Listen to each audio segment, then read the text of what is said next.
Live. What's going on, everyone? Thank you all so much for tuning in this time. Everybody that's here, I greatly appreciate it. Anybody watches on the replay, thank you so much. Don't forget to like the video and subscribe to the channel. So, bounce back win, great win. This was a nice team effort win. We got Jackson Hayes back, we got Luka Doncic back, we got Dorian Finney-Smith back. Right, it's good to kind of get some players back, get some pieces back finally. On top of that, again, just good all-around effort. And this is what I was talking about, right? Like, that's why I wasn't worried. That's why I didn't panic, right? Obviously, I still think we got to beat the Spurs tomorrow. It hurts that we lost to the Brooklyn Nets, but it was just like, as long as we beat the Suns and we beat the Spurs, everything will right its ship. Can you beat and win one of the games against either the Nuggets or the Bucks? You go 3-3, everything's fine, right? Like, talked about, we just got to weather this storm until LeBron and others can get back. As soon as Rui and LeBron and them get back, we'll be fine. It's nice that we got Hayes back, the impact that he has just as that lob threat, right? It's something that, I've talked about, many of you have brought up, that like, hey, it's that outlet pass, right? Hayes isn't like this premier superstar center, but he's exactly the type of center that Luka likes as that outlet. High energy, high effort, and he's a guy that, can get the ball and Luka can feed the ball to, right? You saw how much of an impact he has had, and particularly this game coming back. So this was just a really solid game from him. Dorian Finney-Smith just doing the dirty work, doing the hustle plays, knocked down a couple threes, right? I love what we saw from this team. Again, really nice effort. You had, Luka, who continues to just be ridiculous, right? Austin Reeves continues to be ridiculous. You love to see it from both of them. And, especially after that Nuggets game where we should have won that game. It still hurts. It's like, oh, man. But, great game, great energy, great effort, great win. Really liked what we saw from the Lakers today. And then now we just got to bounce back, right the ship, and do the same thing against the Spurs tomorrow, who are a team that, they've essentially packed it in. They don't got their stars. They don't got guys. But they're a team that's won a couple games since then, right? So Lakers got to do a better job of taking games serious, taking these teams serious, right? My hope is that, Luka can kind of continue to stay in his groove, continue to find his groove. He started off lights out, man. Kind of cooled off a little bit, but still was absolute lights out. Still hit the big shots when we needed it and stuff like that. But this was just really a solid acquisition, solid pickup. But anyway, let's get into the player breakdowns, and then I'll dive into all of the super chat questions, all the regular chat questions, all that stuff. So, start off from the top with Jordan Goodwin. Offensively, didn't give you much, only gave you 2 points. But it's just, again, the dirty work, the hustle plays, right? Got you a couple blocks, just applies the ball pressure, makes things difficult. Devin Booker, Kevin Durant kind of picked it up a little bit more. But to start the game, Devin Booker, Kevin Durant, and Bradley Beal were pedestrian, and that is putting it nicely. I mean, Devin Booker was held to 35% from the field, 0 of 3 from 3, 6 of 17 total. Kevin Durant, 6 of 17 as well, 2 of 7 from 3, 21 points. But again, 35% from Durant, 35% from Devin Booker. Bradley Beal, 2 of 6, 33%, right? He ended up having a calf injury and ended up not finishing the game, but in that time, in that 15-minute stretch, right? There was a stretch, it was like, we were like, I think it was at halftime or going into halftime, where their main 3 guys were like 5 of 25 or something like that from the floor. It was like something ridiculous. And it was just, again, it's that effort, that energy, that hustle, that grit, from guys like a Jordan Goodwin, a Dorian Finney-Smith, right? Getting after it, chasing after loose balls, all of that stuff. So really liked what we saw from Jordan Goodwin. Again, Dorian Finney-Smith hit a couple threes, hit a couple big threes. He was 2 of 6 from 3 total, but hit some really important threes, had 7 rebounds, 3 assists, a steal, a block. But again, it's more whatever he's giving you offensively is icing on the cake. You're just looking for him to be that dirty work, hustle play guy. He was 3 of 7 from the field total, 42.9%. Jackson Hayes, game spectacular, 19 points, 6 rebounds, 3 assists, a steal, a block. And again, just being that lob threat, just being able to, he's got to knock down his free throws better. He's 3 of 7 from the foul line. which he's a better free throw shooter than that. That's why I said it. You see some centers and you're like, they're just, they're not good free throw shooters. No, Jackson Hayes is actually a good free throw shooter. So got to do a better job. Can't be 43% from the foul line. But outside of that, I mean, the guy first game back from injury, it's kind of like, okay, like, but it makes sense, right? He's there to solely just be that lob threat. I mean, he's just the setup guy, right? Run hard, work hard, do the hustle plays, do the dirty work, and you're in good shape. So really liked what we saw from him. Austin Reeves, 10 of 21 from the floor, 4 of 10 from 3-point range, 6 assists, 4 rebounds, 2 steals, 1 block, only 2 turnovers, 28 points. Continues to be very good. And this is why I've talked about him, why I've praised him so much recently. I know I can be critical of Reeves at times. I believe it's warranted when I am. When he deserves praise. He deserves praise. He's been great, right? He had the couple games back from injury, which, I said, hey, let's give him a pass. Let's let him kind of, get his legs under him. These last 3 games, he's been fantastic. He's been averaging, 28 or 30 a game. I think it's over 30. In those last 3 games, because he gave us 28 tonight, 28 2 nights ago, and then he had that big game against Denver. But then Luka, 8 of 20 from the floor, 4 of 11 from 3, 13 of 14 from the foul line, 11 rebounds, 8 assists, 2 steals, 4 turnovers, which I'd like him to clean that up a little bit more, but I can live with that, especially with how high usage he is. He's always kind of been a heavier turnover guy, so 4 is good for him. But he was lights out to start the game, kind of cooled off a little bit, but still was solid for the Lakers this game. Gabe hit some huge shots again, continues to play big, continues to perform. He has, his games here and there, but he's a role guy off the bench. That's his job. He's, try to be as consistent as possible. Koloko had his struggles, but I still like him. I think he's fine. Dalton Connect had his struggles, but he was huge in that Denver game. Jared Vanderbilt played limited minutes. But again, outside of that, good team effort. Lakers controlled the game pretty much start to finish, right? Lakers were right there. That's what you want to see. Phoenix made their little pushes a couple times, right? Lakers had it to 20? I think 2021 was the highest it got. And then, they made their little run, but Lakers always maintained and made sure hey, keep this double digits, right? A couple times they got it to 8 or 9. Lakers would push it back up and get it to, 12 or 14 or whatever, right? So that's what you want to see. Again, that consistency, right? Teams go on runs. How do you respond? How do you get your leg back? Defense was great. I really loved what we saw defensively from this team. Just getting after it on that side of the basketball. Again, like I said, you held their guys to rather pedestrian numbers, right? Like I said, you had Kevin Durant, 6 of 17. That's great. Right, you had Devin Booker, 6 of 17. That's great.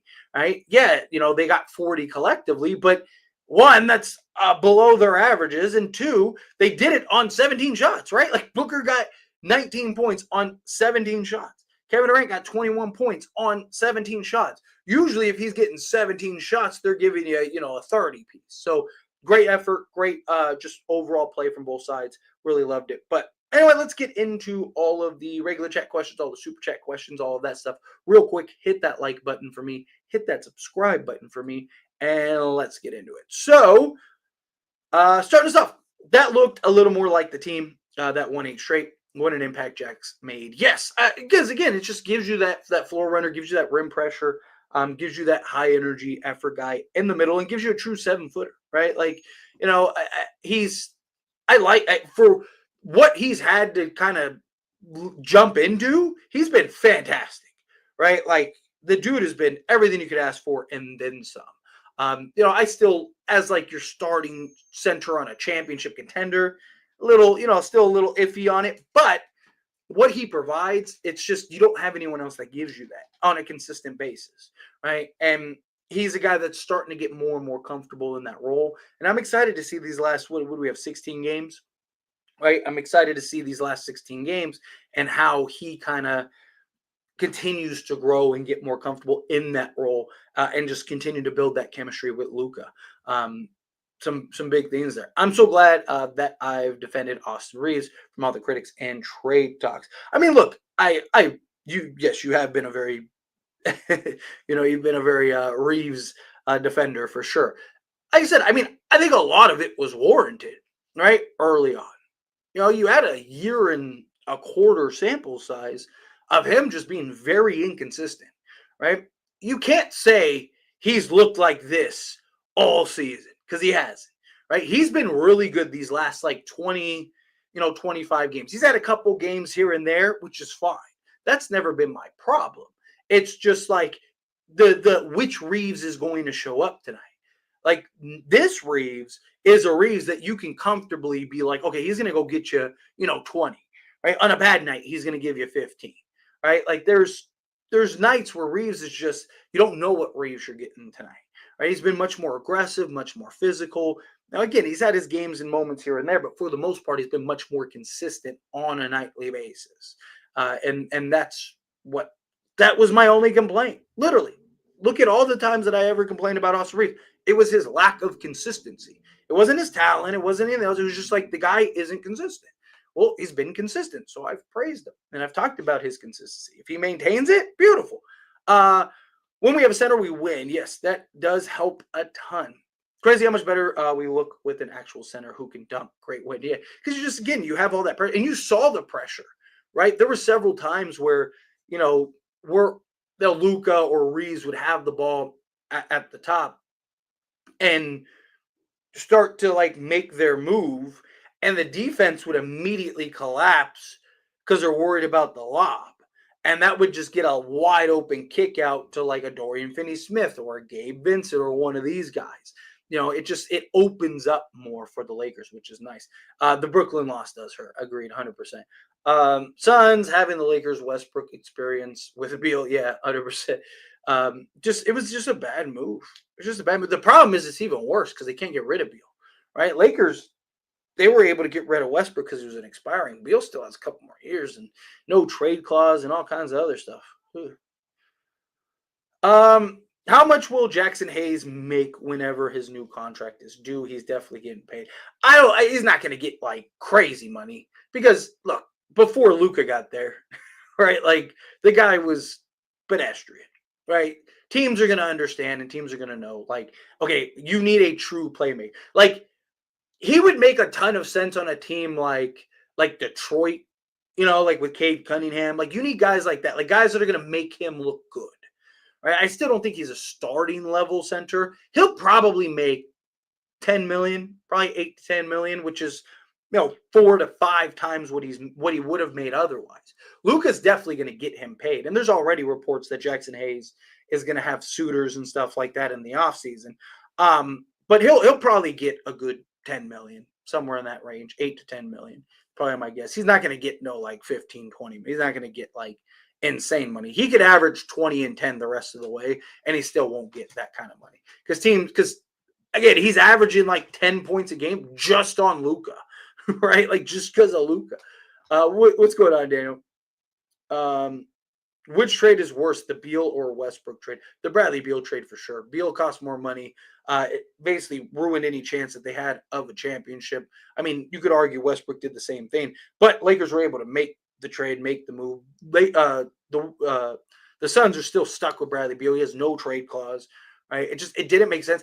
And like you had a team that was like right there, right? Like I know a lot of people think like, oh, the Lakers if they didn't make the Westbrook trade would have won another championship. I don't know. Anthony Davis during that stretch was not great, right? Like Anthony Davis, after the Lakers won the championship, there's a lot of questions of like, is Anthony Davis that guy? I do think Lakers were close, but I think the Suns, if they never traded for Bradley Beal and they would have went and got like just the right pieces, I think would probably be the best team in the league or one of the best teams. If they would have made a trade, if they would have gotten instead of Bradley Beal, if they would have went and got like Drew Holiday, who they could have gotten at that time, Nick Richards, and even like a Dorian Finney-Smith, they'd probably be the best team in the league or one of the best teams in the league because they'd have depth, they'd have versatility, they'd have everything, right? You'd have like literally, or if they would have gotten like a Jeremy Grant instead of Yusef Nurkic, right? Because they just needed a 3-and-D guy, right? Get a big physical forward, go get that shot blocking, rebounding center, point of attack, two-way initiating offensive or point guard. Perfect. Yeah, they probably be a contender for sure. If not, maybe even a 1, right? A's gives a lot of energy to the Lakers. Agreed. Jackson should ask for 8-10 million. That's really, yeah, exactly what I said. 8-10 million is what I think his money will be. Do you believe in Dorian to knock down those threes in the playoffs? He misses a couple wide open ones. Yeah, he just needs to settle in. Like he rushed, and he's actually talked about it himself, right? That he's used to rushing his shots from the various teams he's been on, but ever since Luka's gotten here, he's talked about how, like, he talked about it in a post-game interview where he was like, I got to settle down, right? He's like, I catch and shoot and just try to get it off real quick, not realizing that I'm just like wide open, right? Because he's wide open, and he's a guy that we've seen in other areas, even with the Dallas Mavericks, just a much better 3-point shooter than he has been. And I think a lot of it is just he's just, you even see it in this game, right? He had like 3 threes that he forced. He just rushed it, right? Instead of like setting down, planting his feet and obviously you don't want to think about it too much. You see it all the time. Players will think about shooting it too much and they almost always miss it. But it's just understand, like, hey, you have that second to kind of get your shoulders square. You have that second to kind of get your feet planted. You don't need to just like catch it and throw it up. So I think he'll make the adjustment. We got some time. Great game, Lakers. Now let's go Luka and AR. Yes, Koloko off my team, please. I like Koloko. Koloko's fine. I mean, he's a development big. He's there to be a development big. He's going to have his inconsistencies. He was great last game. He was bad this game. It's kind of what you expect. What's going on? What's going on, Mr. 81? Appreciate you. Phoenix is truly a joke. AR has played better than Beal all year, and they are paying him 4 times more outside of Dallas. They are the worst franchise right now. Yeah, as soon as they traded for Bradley Beal, I was like, oh, that's it. They just ruined any chance they had of winning a championship. It was just, I didn't understand the logic. I just was like, this is stupid. Tyler, finally, this game had me stressed out at points, but we did it. Man, AR and Luka took some hits, but they seemed to be okay. We needed this one badly. It truly was a must win. Yeah, I mean, this game was important, but this is what I talked about, the other night. Even when we lost to the Bucks, the Denver game hurt. Not because, obviously losing the game, but it's just like it felt like a game that we could have won. We probably should have won, but like I said, let's get to the Suns game. Like, I wanted to wait till the Suns and the Spurs game was over, right? You were here during that live stream where I was like, hey, we need to, let's be patient. Let's wait. I don't want to be too critical yet. I know 4-game losing streak sucks, but they happen. Lakers have gone on they've had a 3-game losing streak almost every month this year, right? So it's like, it's fine. They were going to lose games during this stretch regardless. They were. The only game that I'm like, they shouldn't have lost was the Brooklyn game. The Brooklyn game is the one that hurts, right? But this stretch, even if they had a LeBron, one, they're probably not playing LeBron and Luka and all these guys every one of these games. And 2, they're probably still losing some of these games, right? Because it's just such a tough stretch. Like, I don't know why or who decided to make this stretch the way that it is, right? It was just terrible. So that's why I said, like, I wanted to wait till we got to the Suns and we got to the Spurs game. Because if you win those 2 games, now the ship is right again. Now you're 2-2 on this, 6-game stretch. You win one of those games against the Bucks or the Mavs, you're good, right? What did I say? Go 3-3 on the stretch. That's huge. Suns are trash and cooked.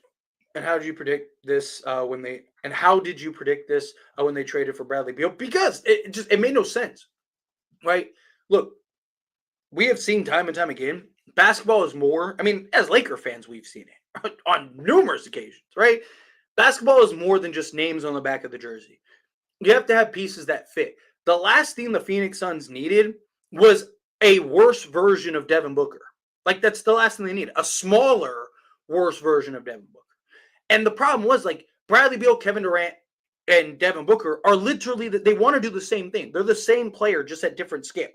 It's like you've seen the meme about like Charmander, Charmeleon, Charizard, and it's like connect Reeves and Luka. That's basically what it is with those three on the Suns, right? It's like Bradley Beal, Devin Booker, Kevin Durant, right? But none of them play defense. Bradley Beal and Devin Booker are not big enough to slide over and properly play the three, and neither are skilled enough as a playmaker to be your point guard. How is it going to work? Because you need somebody to initiate the offense. You need somebody to at least be that point of attack guy. Well, now you're tiny, right? Like it made no sense. I don't like a lot of people think, oh, big threes, the Suns are proof big threes don't work in the modern NBA. I disagree. Big threes absolutely work. It just, you have to have three guys that make sense, right? Think of every big three that's ever had success. They've all played different positions. They've all had different skill sets, and they've all been different players, right? Like look at Kevin Garnett, Ray Allen, Paul Pierce. All three guys did different things. All three guys could play multiple positions. Ray Allen could play the 2 or the 3. Paul Pierce could play the 3 or the 4. And KG could play the 4 or the 5. Right? So you had different configurations. Right? They played defense. Right? Like you had those things. Same thing with Chris Bosh, Dwayne Wade, and LeBron. Dwayne Wade could play the 2 or the 3. LeBron could play all 5. Right? Chris Bosh could play the 4 or the 5. And what happened? When did they unlock that team? When LeBron moved to the 4 and Bosh moved to the 5, because you were able to get Shane Battier and those guys out there for like 3-and-D purposes and stuff, right? Like again, it's just you have the three guys have to make sense. As soon as they traded for Bradley Beal, I was like, dude, this team's not going to win anything. People told me I was crazy. People told me I don't know what I'm talking about. I'm an idiot. How do I have all the subscribers that I have? I don't know ball. Well, one of us was right. So again, it has to make pieces. You still have there's a reason you still need a center. There's a reason you still need wings, right? Like if that was the case, everyone would just run a bunch of 6'7" guys, right? Why isn't Toronto's tried to do that for like 10 years, right? And it didn't work, right? You still need positions are still important, right? Like key pieces are still important. Those role players are still important, right? LeBron out list another week. I don't care if he misses till the last 7 games of the season. He can miss another 2 weeks. Take your time. But it really boils down to the Lakers. Can they weather the storm? That's what I've talked about, right? Like LeBron's got to play at least 7 more games so that way he can get to 65 games. I don't care if he misses the next 9 games. Again, the Lakers have to do their part and weather the storm. I don't think LeBron will miss that long. I think he'll probably be back. I think you'll start hearing after this stretch, right, where we have these next 2 or I guess 3 games now, because we're at the back end of the back-to-back. Once we get through this stretch, I think you'll start hearing more of like, hey, LeBron might be back in a couple days, right? Because I just think he was going to sit this stretch. I think he'll come back, and then we'll make a season push. But I'd like them to rest him as long as possible. What's your ideal playoff rotation? Assuming nothing changes and we don't go get like a Moses Brown or something like that or anything like that, in no particular order, I think it's pretty straightforward. I think I go, Luka, Reeves, LeBron, right? Jackson Hayes, Dorian Finney-Smith, Rui Hachimura. And then from there, I think it's matchup, I think Jordan Goodwin's going to get some run. Dalton Connect might get some pieces here and there. But I think, kind of like your top 8 or whatever would be like add Vando to that. And then I think they'll run a lot of small balls. So probably that. And then the 8th, 9th, 10th guy will be for matchups, right? So like, again, you need some more shooting. Let's get Dalton Connect out there, right? We need some more defense. Let's get some Jordan Goodwin and Gabe Vincent out there. Gabe Vincent will probably be the default guy for like the 8th guy. But I think that 8th through 10th will kind of vary. But I think your front like 6 are, again, Reeves or Luka, Reeves, LeBron, Jackson Hayes, Rui Hachimura, Dorian Finney-Smith, Jared Vanderbilt, and then like Gabe Vincent. But I think, again, those others will kind of vary based on matchups. I pray we win a chip this year. I hope so too. I think the Lakers have a chance, right? Like I've talked about, I actually like the Lakers' chances more now than I did with Anthony Davis, and I thought the Lakers still had a puncher's chance then. I think now Lakers are probably. I think they're probably like the sixth. If you want to argue fifth best team, sure, but I probably put them like sixth, like in that 5 to 7 range. I think Lakers are like 5 to 7. I think you know OKC, just out of respect, OKC, even though I think the Lakers beat OKC, but out of respect, OKC, Cavs, Celtics, Denver, I think for sure are the 4 teams that you should put over the Lakers. If you want to debate that and argue it, that's fine. But I just think, again, out of respect, Cavs have been so good this year. Boston's the defending champion. Denver has owned us for the last few years. So until we beat them in the playoffs, I think you got to give them the nod. And OKC has been the best team in the league all season, right? Like, so I think those 4 teams minimum you have to put over the Lakers. Then I think, if you wanted to put the Lakers as 5, sure. Right? I think you can make that argument. You can make that justification. If you wanted to argue a team here and there, fine. Which is why I think that 5 through 7 range, I think, is a fair spot. So that would make the Lakers a contender. I think they have a real chance. It's not something I would bet on, but LeBron and Luka have done more with less, and now they're on the same team together, right? Like, I wouldn't bet against those two, is my point, right? Like, I wouldn't be shocked if they are hoisting the Larry O'Brien at the end of the year. Yeah, Luka creates great big men, without a doubt. I don't want to hear any more Luka slander. No anymore. Hayes is great. Reeves too. All we need is Rui, LeBron back. Also, would you think Maxey would be any help if he comes back at all? Yes, absolutely. Because you're talking about a legit, 2-way stretch big, right? Like, he's good, right? Like, Maxi Kleber is like, he's really good. He loves the torch. Every time the Lakers play against him, he like torch. Like, he's not like a star, all-star or anything, but he's just a really good role guy.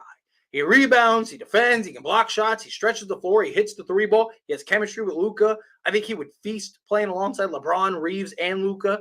Like, Maxi Kleber could be huge, right? Like, I look more at Maxi. Like, I want to talk about Maxi Kleber a lot. Like, I've wanted to do video breakdowns on him, but there's just nothing to talk about right now because we don't even know if he'll be back this year, right? In the offseason, I'll definitely talk about it. I have a lot to say about him because I think he's a guy that could be a huge help for the Lakers going forward because he's a really good player, like a really good player, right? Not like there's levels to this, right? Like, he's not like a star or anything, but he's just like, he's a guy that could be the difference, right? Like, he's a guy that I think could win you a game in the playoffs, right? Not like by himself, but just like, make a couple key plays down the stretch and it wins you the game, right? That kind of thing. Hayes made all the difference here. Also, would you play Markieff Morris over Lynn? At this point, yes, I would personally.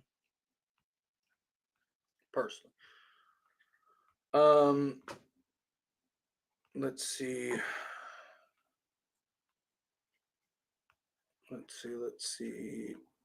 Luka and Reeves were getting banged up. Are you worried about it? I also seen Luka on the bench with ice in his ankles. Yeah, I mean, look, it's part of the game. You're gonna have to get banged up, right? You're gonna catch the little, knick-knack injuries. Luka having ice is not. I mean, most guys get. You see LeBron even at the end of games. When there's a blowout, you'll see LeBron have ice like almost head to toe, right? Like, so that I'm not too worried about. But he's rolled his ankle. He's been dealing with an ankle injury for a while now. So, Luka playmaking has led onto Reeves. Yeah, definitely. It helps. I mean, when you have guys like Luka and LeBron to just see the way that they operate, I mean, that helps a ton. I know Trey Jemison is hurt right now, but in my opinion, I would just sign Goodwin and Koloko instead of Jameson and waive Cam and Lynn. Genuinely, I feel like Shake could come in and drop 10 once in a while. I like Koloko. The only reason I like Trey Jameson or even a more like physical center, right? Like is because we like Coloco's too much of another Hayes, which you might look at and go like, well, like what's wrong with that? Look at Hayes, but like then you might as well just run Hayes, right? Like Lakers are going to run a lot of small ball come playoffs, right? The beauty is their small ball is huge, and on top of that, you have guys like Rui and LeBron who can match up against almost every center in the league outside of like three, right? Like Jokic is the only guy that's the problem. But we've seen the Lakers kind of like they'll throw Rui or LeBron on the inside and then just trap him and make everyone else beat him, right? And then you just like rotate and all that stuff. So like I just think if you bring in a Coloco, he's probably not seeing the floor, if ever, right? Where I'd rather bring in a guy like a Trey Jamison, just because he's like a big, physical, strong center that moves his feet well and can rebound and block shots. That's all you really need, right? Like he's a guy that I look at as like a really good 6-foul guy come playoff time. I don't think you really get that with Coloco. He's 220 pounds soaking wet, right? Like he's not given the hard, playoff foul. He's not getting called for a flagrant on a foul. Nothing dirty. Again, I don't want anything dirty, but just like a good hard playoff foul. Like it's what Dwight did for us in 2020. Right? I would rather just have a more physical center than another like Jackson Hayes right now, personally. That's just me. Let's see. Even 10 is too much for him. I'd be surprised. Teams, especially centers in this league.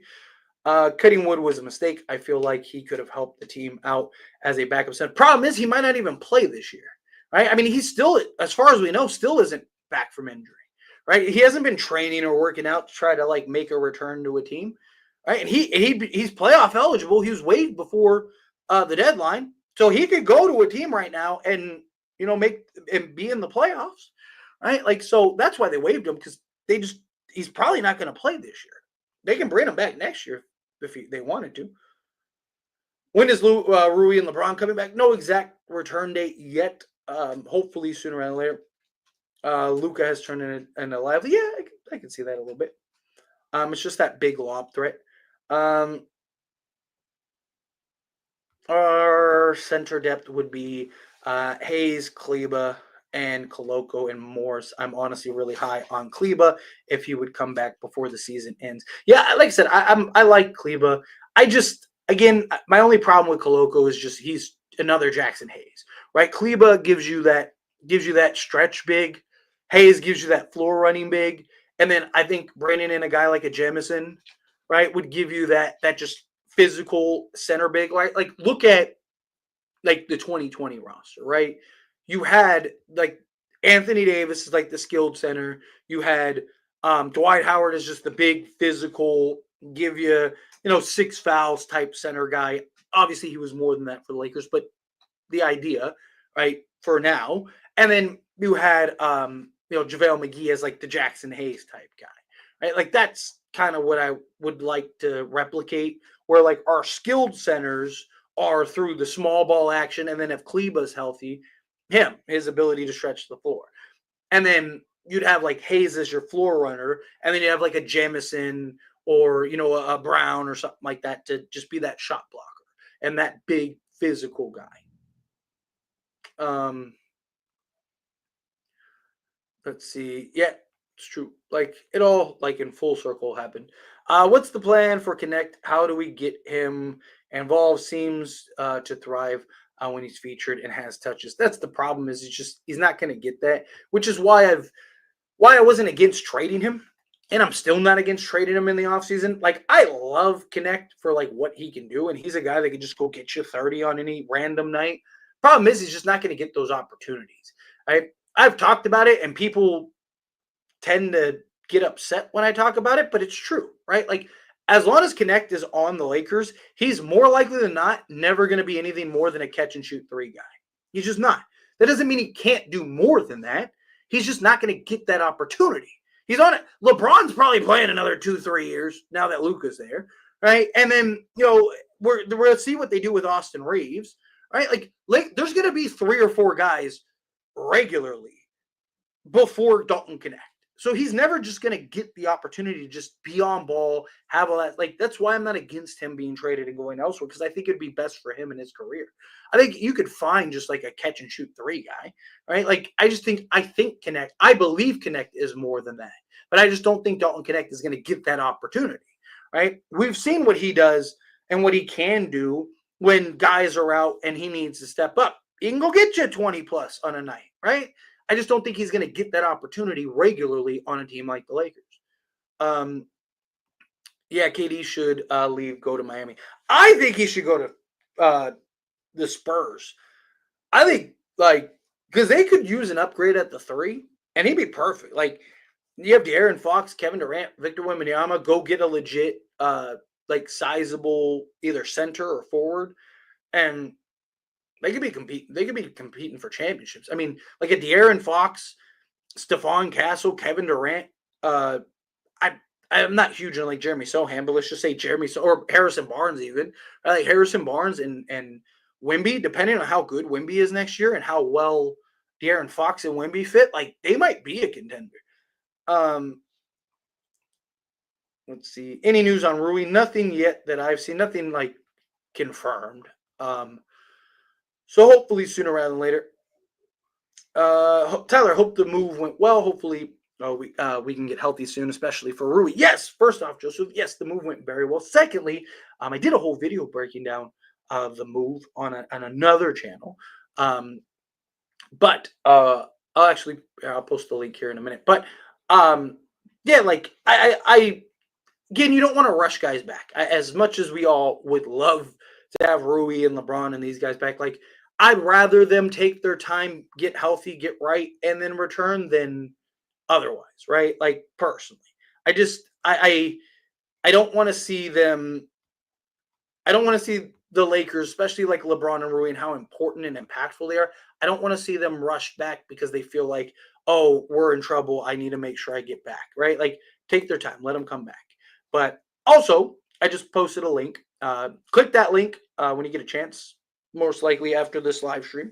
Go subscribe to that channel. It's a new channel. I'm going to just kind of post like random videos, random discussions. I'll let you guys like pick conversations you want to hear me give my opinion on, give little glimpses into my life, stuff like that, have like little story times and stuff, just like a little personal channel, just something fun. So go check out that channel, click that link, subscribe to that channel, trying to get monetized over there, which I'm like, 202 subs away from meeting the subscriber count. Video view count is what I need to get up. But we'll do some live stream stuff with that. Once I get the subscribers, it's easy. Watch time's easy. It's the subscriber count. So go subscribe to that channel. Spitting facts right now. AIS. Look at Bosch, Wade, and Braun in Miami. Yeah, exactly. It just the pieces have to make sense. Pieces have to make sense. Same brain. Yeah. Like if the three pieces make sense, then it works. Yeah, I saw that. That's what I say all the time. Like it happens. Any team can lose to anybody on any given night. It's the NBA. Had an early game. I didn't get to place any bets. Oh, I'm sorry, Gil. Yeah, that's always a bummer. I actually didn't know it was this early till. Well, also my like schedule's all messed up now because I'm 2 hours ahead, so it's like it's tough. Like like what was it? I think it was the Nets game. I like missed like a quarter and a half because it said it started at like I don't know, what was it, like 7:30 or whatever, but I was thinking like Vegas time. And so I like was looking something up and I saw the Lakers were like in the like midway through the second. And I was like, oh, no, like so yeah. I disagree. I think Max Kleber is solid. I think Max Kleber, he's not like a superstar or anything, but I think he's a very good, very solid player. Glad to catch you live. Where do you think it's going to happen? Do you think gets cut soon? I'm just curious what you think. We pick anyone else up, by the way. If Lakers make the cuts and sign anybody, my guess it'll be like at the very end of the season. Like I think Jordan Goodwin will probably be like at the end of the season. Outside of that, probably not. I've talked about a couple guys that I'd like to see maybe get some 2 ways and stuff like that, or not 2 ways, 10 days in like videos and stuff. But realistically, I don't think they're going to do that. I think what'll happen is I think Cam Reddish and either Alex Lynn or one of these guys will end up. I could see them keeping Alex Lynn just for the body, just to better have him and not need him than need him and not have him type thing. Um, like I could see something like that. I think Reddish is probably gone, and then I think they'll keep Markeith Morris, Shake Milton. I'd like to keep. So my guess is probably Alex Lynn and um, yeah, probably Alex Lynn and Reddish to bring in Goodwin and like maybe a Trey Jemison. Is Cam Reddish that bad where he couldn't get 0 playing time in the last 3 games? I mean, he played in the Denver game? He got some play time in the Denver game, but he just look. I was and have been and still am in a lot of ways a big Cam Reddish guy. Going back to Duke, I loved Reddish. I always wanted him to be a Laker. Lakers almost traded for him like 3 different times. They had him twice, and they got like at the final second got changed. But he doesn't give you anything. Can't shoot. Defensively, he's really good, but he hasn't rebounded well. Like Jordan Goodwin gives you the defense, right? But he rebounds really well, right? And he just does more, right? Cam Reddish at times just kind of feels like he's floating out there. He's not that, unfortunately. His offense just has never came around, and that was supposed to be one of his big assets, a guy that could put the ball on the deck, which is crazy because even in Atlanta, he was good at like getting the spots and shooting over the top and all that stuff. And he just, I don't know. I don't know what happened. But it's game-winning 3 from a few seasons ago. Christian Wood posted on X saying he's cleared to play basketball in a week and he's ready to be back. Maybe we sign him again. I mean, I believe it's possible, but probably not. Right? Like, I think if they wanted to keep, like, they could have waived several other guys, right? Like, I think that he'll probably sit this season out, get himself right. Maybe a team picks him up just to be like a 15th guy. I don't think he sees the court this year.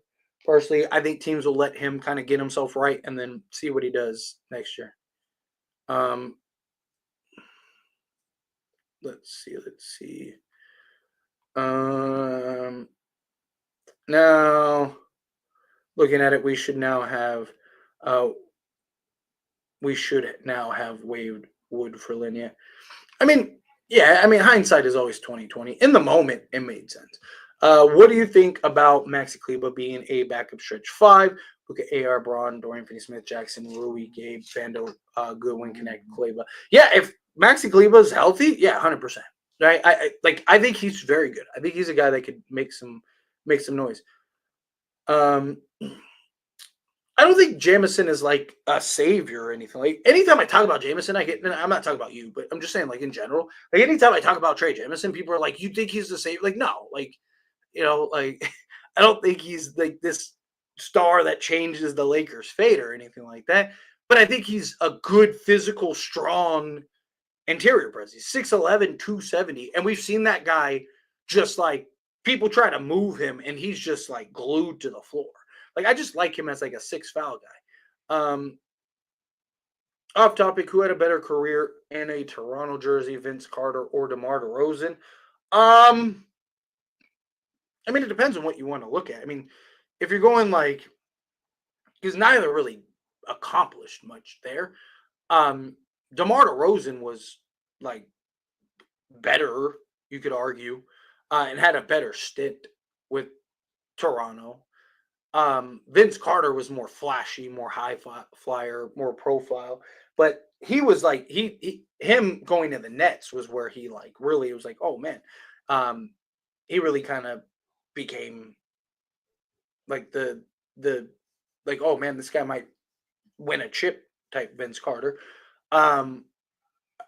Just solely Toronto, I think DeMar DeRozan had a better career personally. Also Toronto, like Vince Carter in Toronto, like Vince Carter his last like season and a half, that dude just like sabotaged like purposely. Like he even admitted it. Like that was just bad. Like it's just he had like a lost like 2 years because he just didn't want to be there anymore.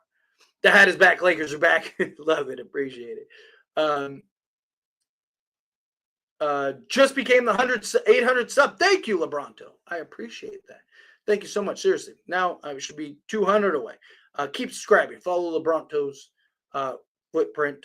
Also, when I'm done with the stream, I got a few more questions left. I'm going to get out of here. But when I'm done with the stream, go check out that video for me. Because, like I said, I need the watch time. Or I get as close to the watch time as possible. I thought the game was at 7 p.m. To be honest, I had no idea. I woke up in the first quarter with like 3 minutes left in the second. Yeah, I feel that. I've done that a couple times, especially this movie. Cam Reddish game disappeared. He was a 3-level scorer at Duke with a bag. Yeah, at Duke he was great. Like, and then he was really good in Atlanta. I think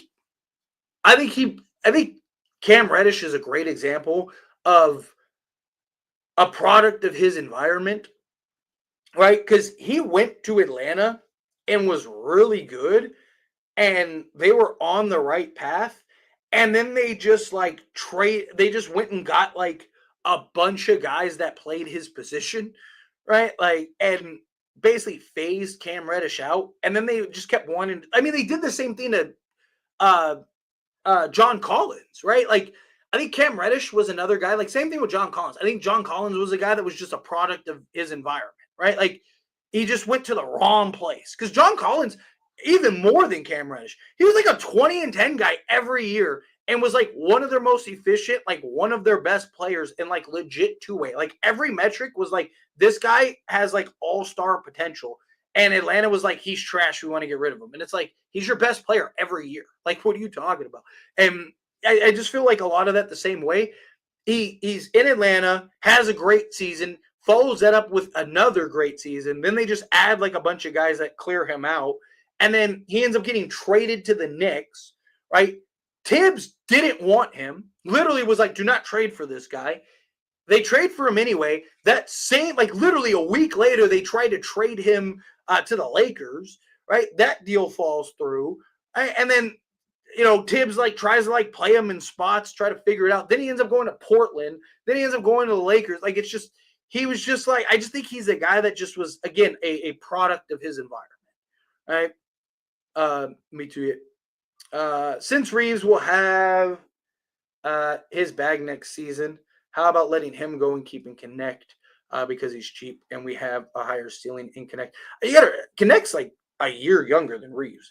I think they either keep Reeves or they trade both, if I'm being honest.